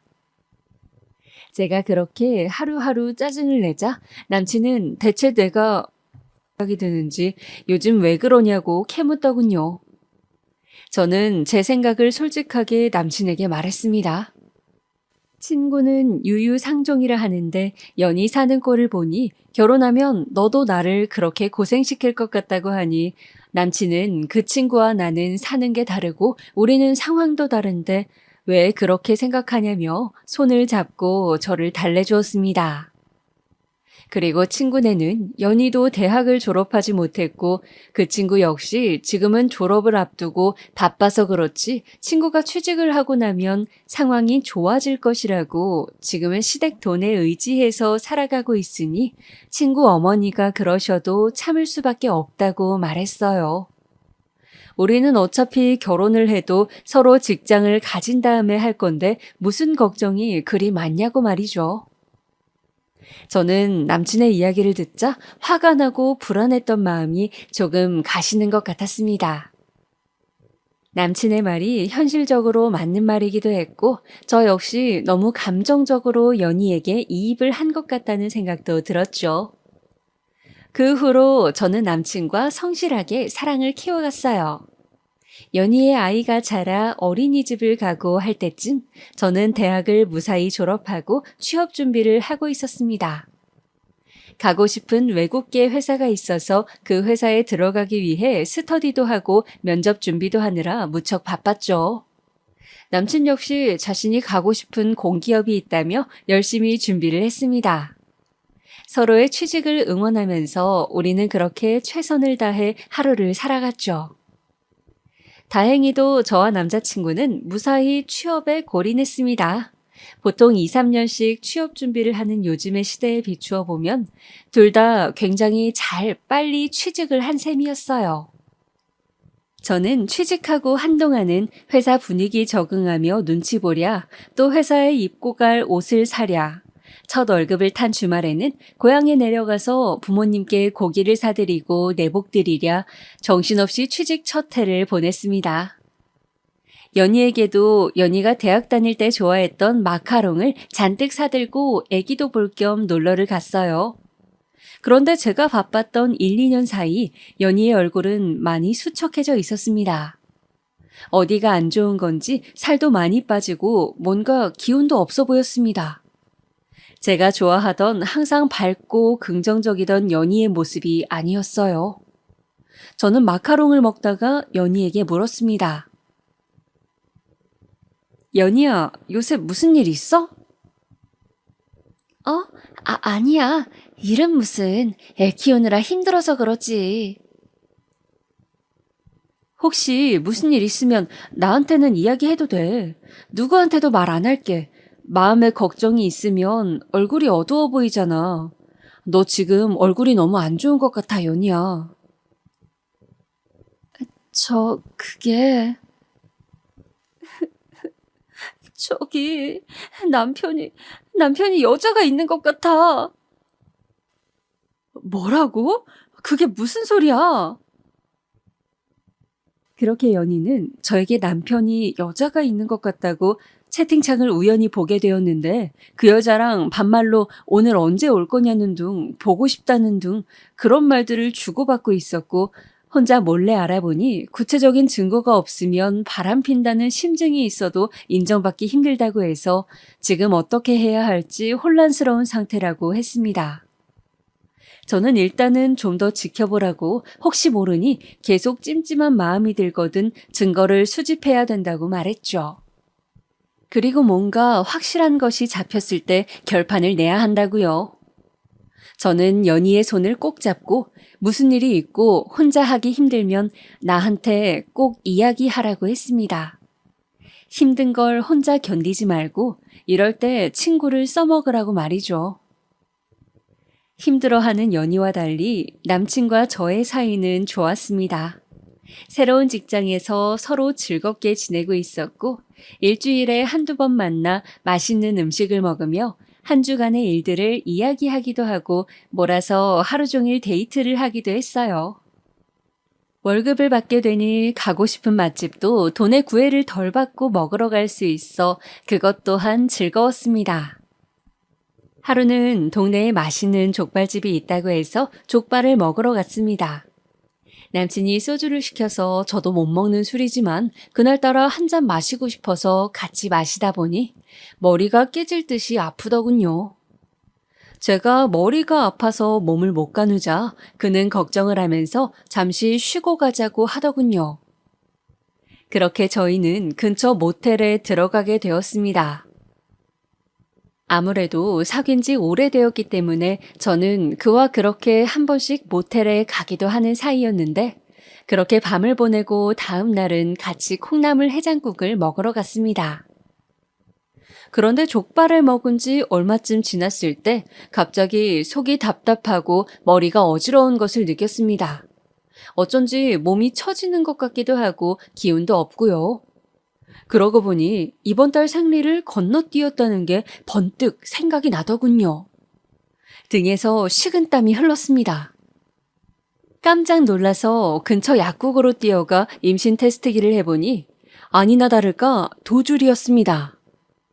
저는 어떻게 해야 할지 갈팡질팡 하다가 일단 근처 산부인과로 달려갔어요. 초음파를 해보니 임신 6주더군요. 초기라서 조심해야 한다고 했습니다. 저는 그 길로 당시 남자친구에게 전화를 해서 임신 소식을 말했고 그 사람은 아기를 떠나보낼 수는 없다고 하면서 저에게 청혼을 했습니다. 그렇게 우리는 흔히들 말하는 속도 위반으로 결혼을 하게 되었습니다. 비록 임신해서 하는 결혼이었지만 저는 일생에 한 번뿐인 결혼인데 제가 생각하는 느낌의 결혼식을 하고 싶어 열심히 알아봤습니다. 저는 5월의 신부가 되고 싶었어요. 그리고 가든 파티 느낌이 나는 결혼을 하고 싶었죠. 그러기 위해서는 야외 식장이 필요했습니다. 생화도 아주 많이 필요했고 정원이 있는 결혼식장을 찾아야 했고 혹시 결혼식장이 아니라 장소를 대여한다면 야외 출장 뷔페도 알아봐야 했죠. 혼자 품을 팔다가 도저히 안 돼서 웨딩 플래너와 열심히 상담하며 식장도 잡고 웨딩 촬영도 하면서 특별한 결혼식이 될 수 있도록 애썼죠. 양쪽 직장 동료들과 친구들, 그리고 가족들 축복을 받으며 결혼했고, 동양의 하와이라고 불리는 일본 오키나와로 신혼여행도 다녀왔습니다. 오키나와는 미군 주둔지여서 스테이크가 유명했는데, 아직도 거기 가서 남친에서 남편이 된 것을 축하하면서 둘이서 남편은 맥주에 스테이크를, 저는 주스와 스테이크를 먹었던 것이 눈에 아른거릴 만큼 저에게는 행복한 기억입니다. 날씨도 좋았고 분위기도 좋았고 모든 것이 행복했어요. 해변에서 수영을 하는데 그 순간 얼마나 행복한지.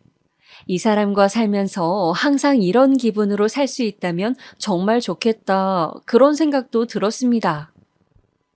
오키나와에 가서 또 기억에 남았던 것은 무슨 전망대를 갔던 기억이었어요.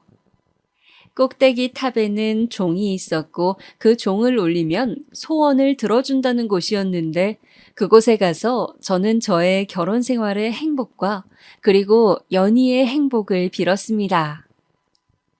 결혼을 하면서 저는 사실 마음 깊은 곳에는 나도 연희처럼 살면 어쩌지? 라는 두려움이 있었습니다. 연희 남편이 그렇게 연희를 고생시키는 것만큼 제 남편 역시 친한 친구이기 때문에 그럴 수 있다는 두려움이 여전히 있었거든요. 그러나 저의 그런 걱정을 비웃기라도 하듯 남편은 신혼여행 내내 저에게 잘해주었습니다. 제가 좋아한다고 했던 열대과일을 호텔로 잔뜩 사다 놓기도 하고 또 제가 사고 싶어 했던 수영복 브랜드를 아울렛에서 세일하는 걸 봤다며 수영복을 사주기도 했죠. 그렇게 일주일의 꿈 같은 신혼여행을 마치고 우리는 새로 마련한 신혼집 아파트로 향했습니다. 신혼집을 얻을 때 사실 우리 부부는 고민이 많았어요. 둘 다 사회 초년생이어서 큰 돈이 없었고 그래도 빌라보다는 아파트로 가고 싶은 욕심도 있었기 때문이었죠. 다행히 둘 다 신용도도 좋고 직장도 나쁘지 않아서 대출을 받고 그렇게 20평대 아파트 전세를 얻을 수 있었습니다. 저는 당시 인테리어에 관심이 많았기 때문에 북유럽풍으로 집을 꾸미고 싶었어요. 그래서 벽지를 모두 화이트로 바꾸고 푸른색의 큰 식물을 놓고 소파나 의자의 톤은 밝은 베이지 톤으로 통일했죠. 화장대에는 동그란 모양의 조명도 직접 사서 달아놓고 바닥에는 비싼 돈을 주고 산 러그를 깔았습니다. 사계절 쓸 수 있는 그 러그는 인디언 핑크색이었는데 아주 세련되고 예쁜 색이라고 생각했어요. 그리고 꼭 사고 싶었던 스타일러도 장만했습니다. 침대도 큰 맘을 먹고 제가 꼭 사고 싶었던 에이스 침대를 장만했어요. 매트리스 값이 비쌌지만 잠만큼은 편하게 푹 자고 싶었기 때문이죠.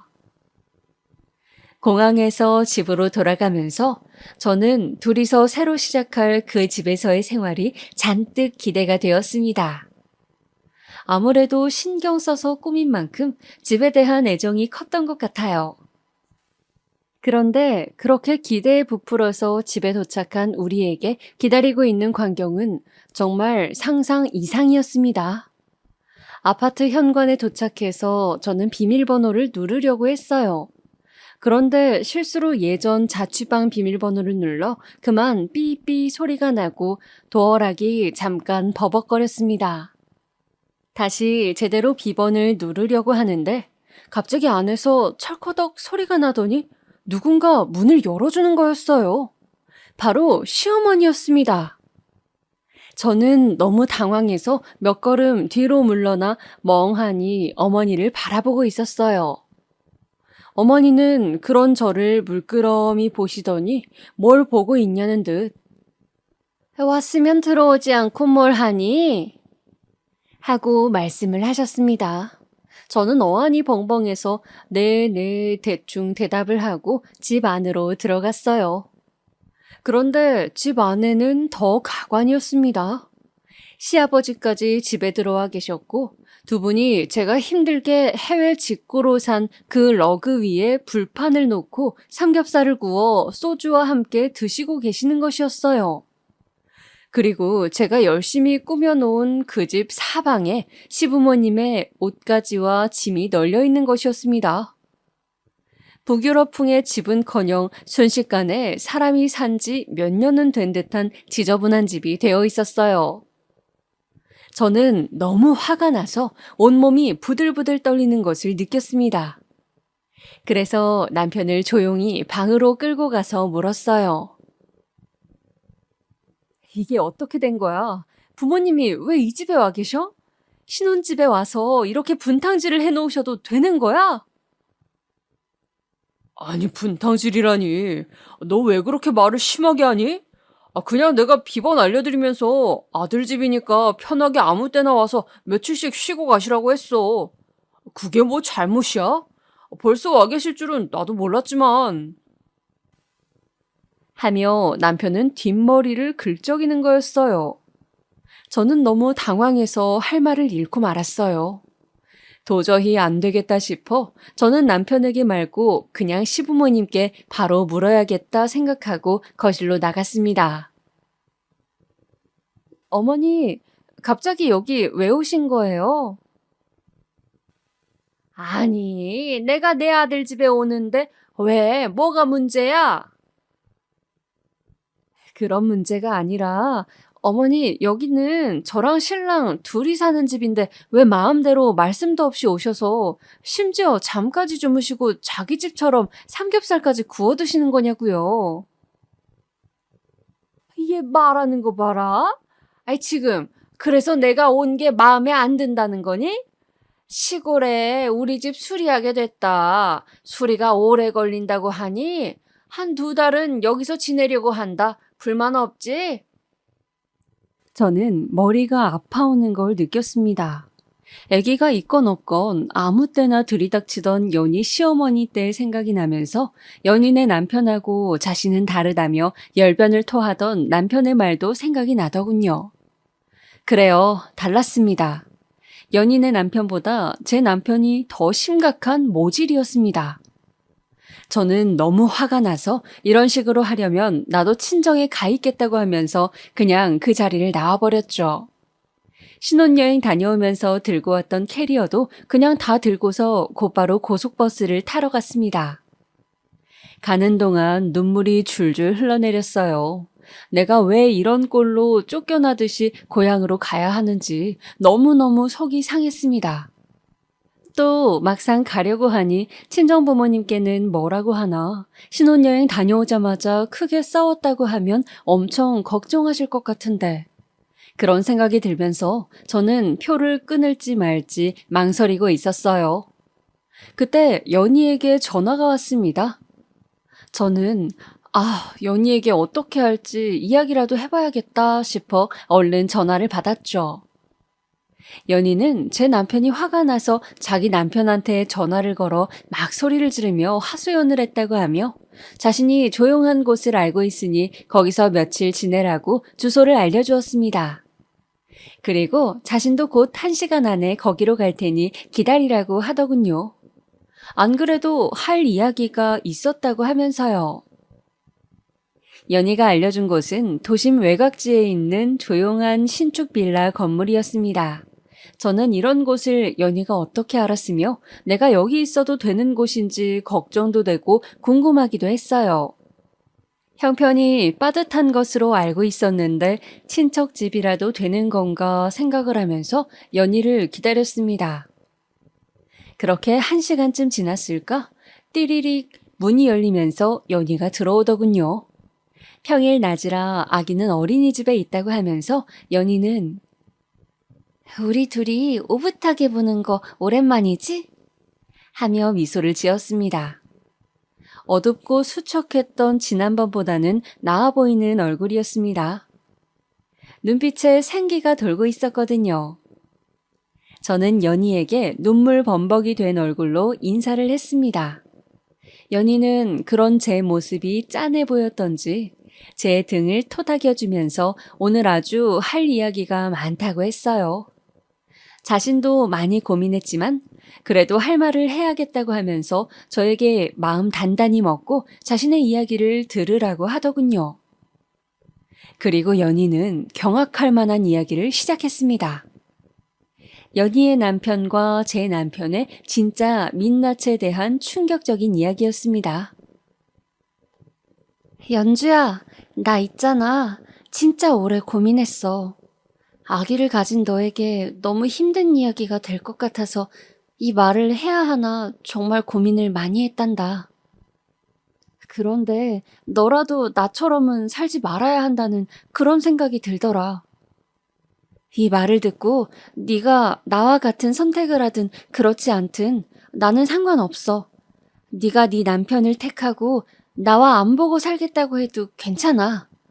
그래도 너도 진실을 알고 선택하는 것이 나는 중요하다고 생각하니까. 대체 무슨 일이길래 이렇게 말이 길어? 사람 불안하게. 얼른 이야기해봐.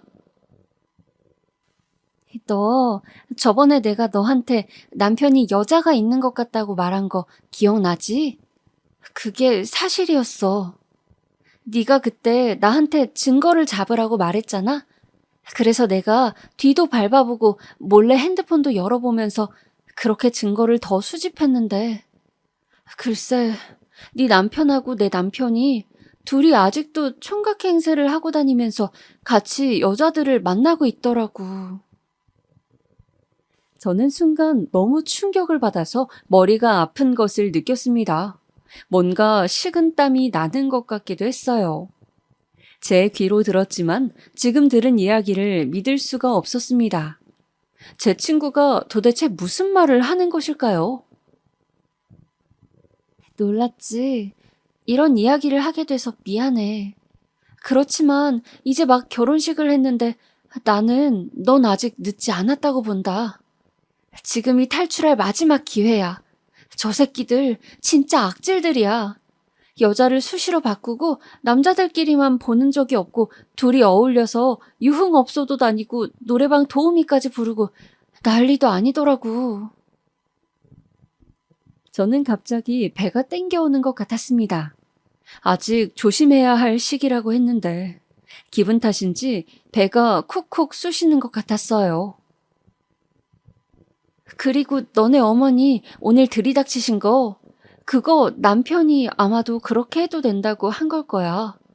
알고 보니까 그 새끼들이 신혼 초에 와이프 군기 잡는다시고 그런 짓을 한 번씩 해서 길을 확 꺾어야 한다는 등 그런 소리를 지들끼리 무슨 공식인 양 떠들고 다녔더라고.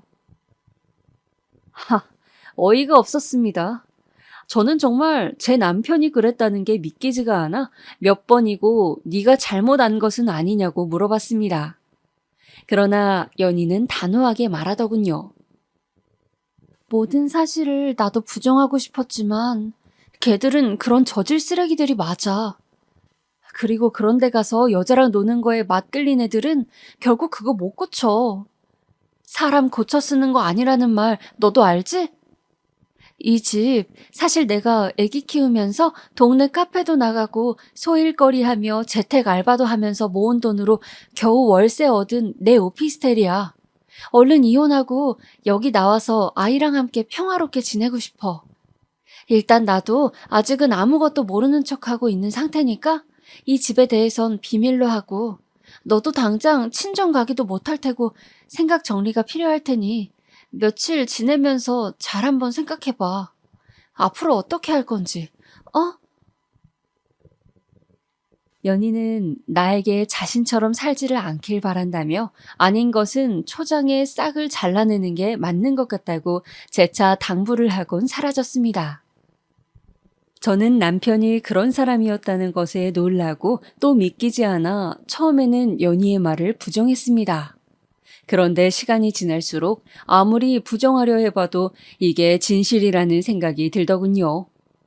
연희가 제 결혼 생활을 망치려 이런 거짓말을 지어낼 이유도 없고 자신의 인생 역시 이혼할 이유가 없다는 생각과 결혼 이후 내내 얼굴에 그늘이 있었던 연희의 모습이 계속 생각났습니다.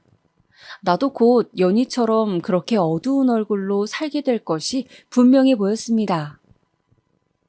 연희의 말을 들은 날부터 하루에 몇 번씩 배가 땡기는 것이 느껴졌습니다. 저는 그 집에 일주일간 있으면서 이 일은 그대로 넘어갈 일은 아니라는 결론을 내렸어요. 도저히 그런 사람을 남편으로 앞으로 남은 수십 년을 믿고 지낼 수는 없었습니다. 마음을 굳힌 다음 집에 들어가기 전에 저는 배가 자꾸 땡기는 것이 이상해 병원을 들렀습니다. 그런데 병원에서 진료를 기다리는데 그날따라 대기가 너무 많아 1시간째 의자에 앉아 있었습니다. 핸드폰을 보면서 앞으로 이혼을 해야 하나, 별거부터 해야 하나, 혼자 아기를 낳으러 가면 어떨까 여러 생각을 하며 지끈거리는 머리를 손으로 짚고 있는데 갑자기 뭔가가 종아리를 타고 흘러내리는 느낌이 들었습니다. 무심결에 뭔가 싶어 제 다리를 살펴보니 그것은 선명하다 못해 시커먼 핏덩어리였어요. 저는 너무 놀라서 비명을 질렀고 간호사가 달려와 저를 얼른 눕히더군요. 계속 배가 땡겼다고 하니 의사가 아기가 괜찮을지 모르겠다고 임신 초기에 하혈을 하는 것이 대부분 좋지 않은 징조라고 한숨을 쉬더군요. 아니나 다를까 초음파 결과를 보니 유산이었습니다. 남은 세포들을 긁어내는 시술을 해야 한다고 해서 저는 눈물을 흘리며 유산 후 처치를 받았죠. 준비 없이 생긴 아기였지만 그래도 아기를 만날 날을 기다리며 설레하던 날들이 있었는데 저는 온몸의 기운이 다 빠지는 것 같고 저에게 찾아온 이 시련과 고통의 시간이 언제쯤 끝날까 그런 생각을 하면서 집으로 가지 못하고 연희의 빌라로 다시 가서 며칠을 지냈습니다. 정말이지 눈물이 쉬지 않고 수도꼭지처럼 흘러내렸어요. 이렇게 울다가는 탈진해서 이대로 죽어버릴 것만 같고 제 몸이 한없이 나락으로 떨어져 내리는 것 같았습니다. 울면서 연희에게 말했더니 연희가 죽과 미역국을 끓여서 달려왔어요. 저는 연희를 붙잡고도 한참을 울었습니다. 연희는 저에게 힘내라고 어서 기운 차리고 그 나쁜 놈들을 우리 인생에서 그만 내보내자고 지난 상처는 잊고 우리 처음 만났을 때처럼 행복하고 즐겁게 그렇게 살자고 연희와 저는 서로 얼싸안고 눈물을 흘렸습니다. 며칠이 지나자 겨우 조금 정신이 돌아오는 듯 했어요. 이렇게 저렇게 고민한 끝에 이런 상황을 친정에도 차마 말할 수가 없어 모든 상황이 정리되고 나서 말하기로 결심하고 저는 비장한 각오를 하고 신혼집으로 향했습니다. 현관문 앞에서 다시 한번 마음을 다지고 비번을 치고 집에 들어가자 집 꼴은 더 가관이 됐더군요. 저는 이제 어차피 정이 떨어져 제가 살 집도 아니었기에 이제 눈에 거슬리지도 않았습니다. 저는 시부모님께 인사를 한운둥 만운둥 하고 들어가서 남편부터 찾았습니다. 자기야 왔어? 친정 다녀온 거지? 이제 화는 좀 풀린 건가? 남편은 아직도 사태 파악이 안 된 건지 시어머니와 과일을 먹고 있더군요. 저는 과일을 아삭아삭 맛있게 먹는 남편을 보며 말했습니다. 며칠 푹 쉬었더니 생각 정리가 되더라고. 자기야, 우리 그냥 엄마 아빠랑 이렇게 같이 살자. 시골집 그냥 수리 천천히 하고 며칠 있어 보니까 엄마가 밥도 잘 차려주고 너무 좋은데? 이제 화 풀린 거지? 야, 이 벌레 같은 새끼야. 난 너 같은 벌레하고는 이제 같이 못 사니까 당장 파혼해. 저는 힘껏 소리를 질렀습니다. 뭐라고? 지금 너 뭐라고 했어? 미친 거 아니야? 남편은 갑자기 얼굴이 울그락불그락 하더니 저에게 같이 소리를 지르기 시작하더군요. 저는 한마디도 지지 않고 말했습니다. 네가 지금 무슨 기선제압을 하는지는 내가 모르겠는데 나 이제 무서운 거 없거든. 네가 여자 만나고 다니고 했던 증거 내가 다 들고 있어. 아무것도 모르는 줄 알았지? 어디서 그렇게 딴짓하면서 나랑 결혼을 해? 뱃속에 아기도 이제 없으니까. 난 더 이상 너하고 한시도 같이 못 있겠다. 혼인신고 안 했으니 그만 파혼하고 전세금 딱 반으로 잘라서 입금하고 이 집은 너희 부모님하고 즐겁게 살든지 말든지 알아서 해. 전세금 절반 내 계좌로 한 달 안에 안 보내면 내가 가지고 있는 증거들로 이혼 소송 진행할 거니까 그렇게 알아. 말을 마친 저는 당장 필요한 제 짐들을 다 싸서 그냥 집을 나와버렸습니다. 남편은 멍하니 그 자리에 서 있었고 시모와 시부 역시 영문을 몰라 우두커니 서 계시더군요. 저는 이제 저 벌레 같은 인간하고 엮이지 않아도 된다는 것에 홀가분했습니다. 그렇게 저는 겨우 지옥문 앞에서 제 삶을 지켜내고 다시 저를 찾을 수 있었죠. 비록 그 과정에서 제 아기가 하늘나라로 떠나게 되었지만 말이죠. 전 남편은 한동안 문자를 보내고 전화로 저를 회유하려고 숱하게 시도를 했습니다. 정말이지 징그럽게 달라붙더군요. 그래서 제가 알고 있는 여자들과 놀았던 증거들을 한두 개 폰으로 보내주면서 내가 소송을 제기하면 어떻게 되는지, 회사에 이 사진들을 뿌리면 네가 어떤 망신을 겪게 될지 잘 생각해보라고 했습니다. 그리고 한 달 안에 전세금 보내지 않으면 말한 대로 진행하겠다고 재차 경고를 했죠. 아기를 잃은 일에 대해서는 우리 둘의 아기였기 때문에 정확하게 말해주었습니다. 네가 어떤 인간인지 알게 되고 나서 충격으로 하혈을 하고 유산을 해버렸다고. 남편은 그 말을 듣더니 할 말이 없는지 아무 말도 없이 전화를 끊더군요. 그리고 한 달이 다 되어가던 시점에 전세금의 절반을 제 계좌로 보내왔습니다. 그렇게 저는 혼인신고를 안 한 상태에서 결국 파혼을 하게 되었죠. 지금도 그때 일을 생각하면 마음이 쓰리고 아픕니다. 마치 상처가 낫지 않고 골마서 속에 그대로 있는 것 같은 느낌이죠. 저는 한동안 파혼 사실을 친정에도 말하지 못하고 끙끙 앓았습니다. 나중에 사실을 알게 된 친정에서는 어떻게 그런 큰일을 너 혼자 다 감당했냐고 하시며 가슴을 치시더군요. 그리고 앞으로는 좋은 일만 있을 거라고 정말 힘든 결정이었지만 현명하게 잘했다고 부모님은 제 결정을 응원해 주셨습니다. 제가 파혼한 때로부터 3번의 봄이 지난 지금 저는 마음이 편안하고 행복합니다. 제 친구 연희도 우여곡절 끝에 아이를 데리고 결국 이혼을 했고 저는 연희의 빌라와 가까운 곳에 집을 얻어 서로 의지하며 왕래하면서 지내고 있습니다. 연희는 대학을 마저 졸업했고 그토록 하고 싶어 하던 자신의 꿈을 향해서 열심히 취업 준비 중입니다.